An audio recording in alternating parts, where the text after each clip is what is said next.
O diferente, como eu era o diferente da sala, eles era o que era para ser a zoação, só que aí tudo tem um limite.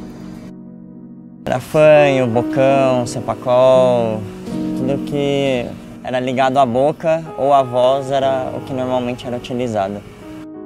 Na época era ruim por causa da autoestima. Você é criança, você quer ser enturmado, quer ter os amigos, quer brincar, mas fica com receio de tentar fazer amizades novas. Para quem não conhece, torna tudo mais estranho e isso acaba bloqueando um pouco o desenvolvimento ali.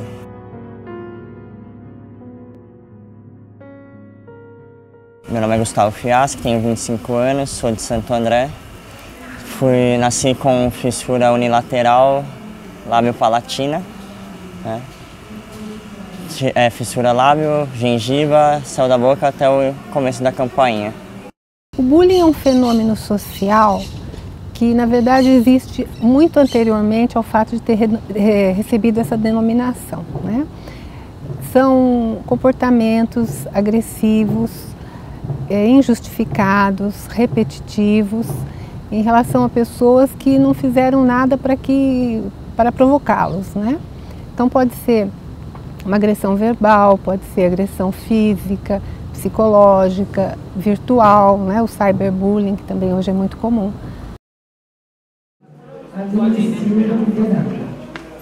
Atenção, chamada para reunião de internação.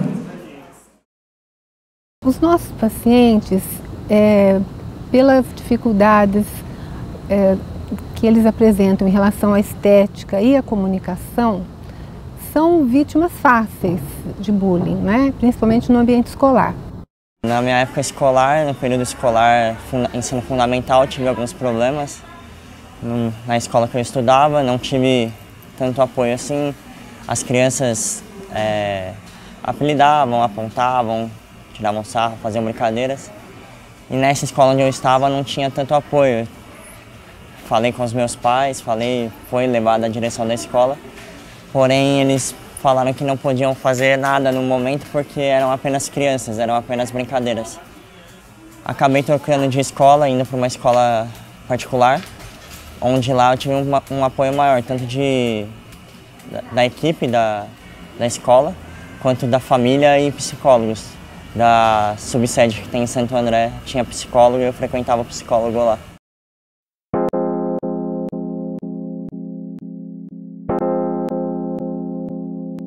Quando o bullying já está acontecendo, é comum que a criança ou adolescente dê sinais. Os sinais podem ser o isolamento social, pode ser comportamentos ansiosos, pode ser evitação de situações públicas, sociais, enfim, de convívio com outras pessoas, podem ser somatizações, né? Então, é muito frequente, principalmente próximo do horário de ir para a escola, que a criança ou adolescente comece a apresentar vômitos, náuseas, dor de cabeça, sintomas assim que demonstram graus altos de ansiedade, né? E fobia escolar, né? Seria realmente aquele medo exagerado de comparecer à escola. E pode chegar muitas vezes à evasão escolar. O adolescente, principalmente, que tem um pouco mais de autonomia, ele acaba abandonando a escola.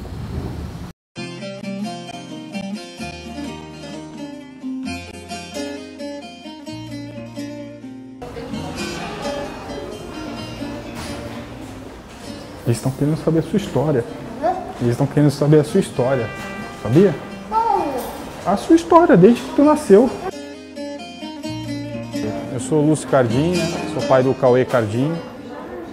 Atualmente eu moro na Praia Grande, sou de Santos. O Cauê nasceu em São Carlos, no interior. A gente morava aqui no interior quando ele nasceu.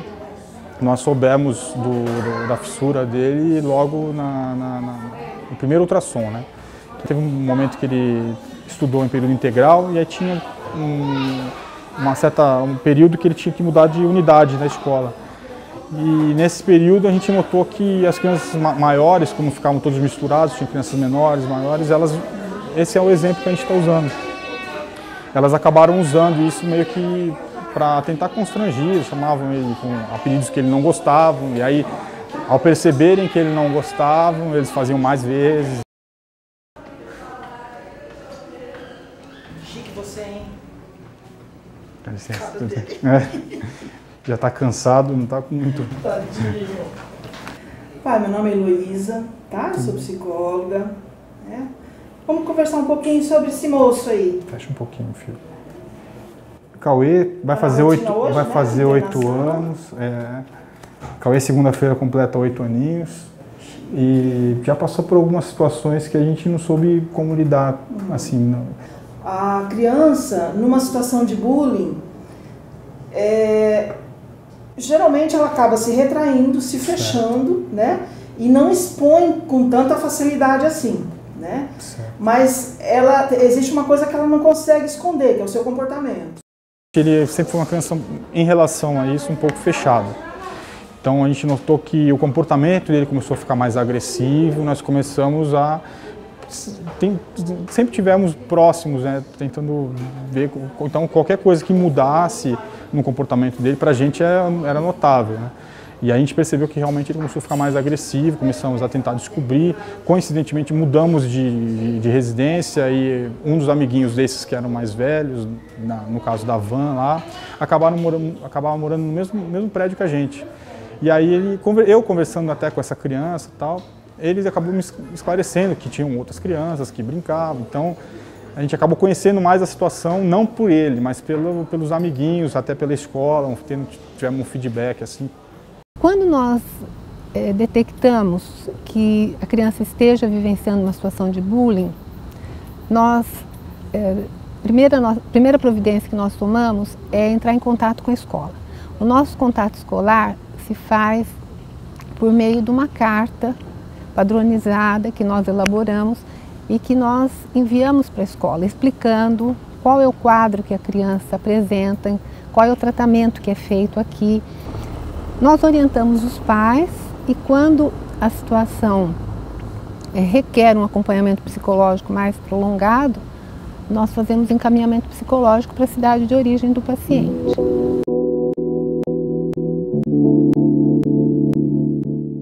A nossa atitude sempre foi acompanhar isso de perto e questionar a coordenação de escola, às vezes os pais de alguns amigos, se isso porventura acontecesse.